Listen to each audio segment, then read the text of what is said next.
Attention, cette émission est laissée à la discrétion de l'auditeur. Les propos et les opinions peuvent choquer. Oreilles sensibles s'abstenir. Richard Martineau. Un animateur pas comme les autres. Richard Martineau. Cube Radio. Bonjour, merci d'écouter Cube Radio. Bon vendredi. Alors, Northvolt, c'est parti. Donc, l'annonce a été faite hier. Écoutez, il y a deux façons de voir ça, là, cette énorme entreprise qui va fabriquer des batteries électriques à McMasterville.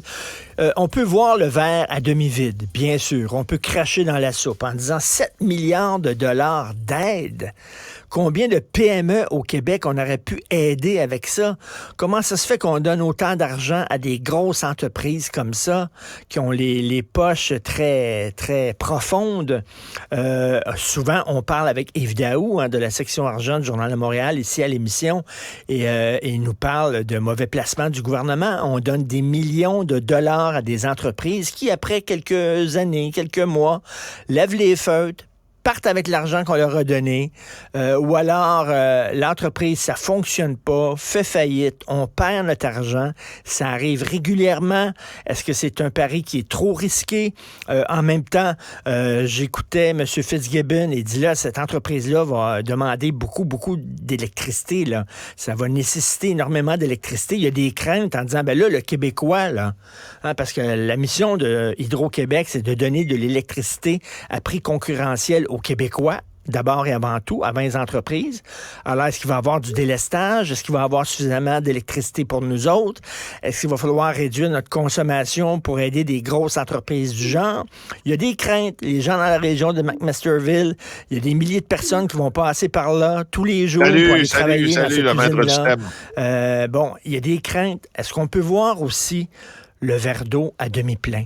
En disant, comme Mario Dumont écrit dans sa chronique aujourd'hui, l'industrie automobile, ça a toujours été l'Ontario. Puis là, nous autres, on peut rentrer là-dedans en disant l'Ontario, ça va être les chars à essence. Puis nous autres, on s'en va dans l'avenir, les chars électriques. Puis là, on dit, regardez, en arrivant là, avec un gros morceau, comme Northvolt, le message qu'on envoie à la communauté internationale, c'est on est là. Venez-vous-en. Puis là, quand un gros joueur arrive comme ça, il y a des petits joueurs après ça qui disent, ben là, on va aller au Québec, il y a quelque chose qui se passe. Et là, soudainement, il y a un effet d'entraînement. Est-ce qu'on peut donner la chance aux coureurs?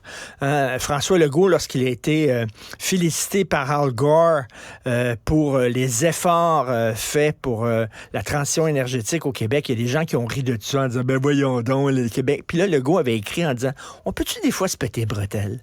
On est les meilleurs au Canada pour ce qui est de la lutte contre les gaz à effet de serre, pour ce qui est de la transition énergétique. On est la meilleure province. On peut-tu des fois se péter les bretelles et dire ça va bien, puis on est fiers. Donc on verra, Northvolt, on se croise les doigts, mais c'est vraiment une très, très grosse nouvelle pour le développement économique du Québec. On va parler un peu plus tard avec Yves Daou.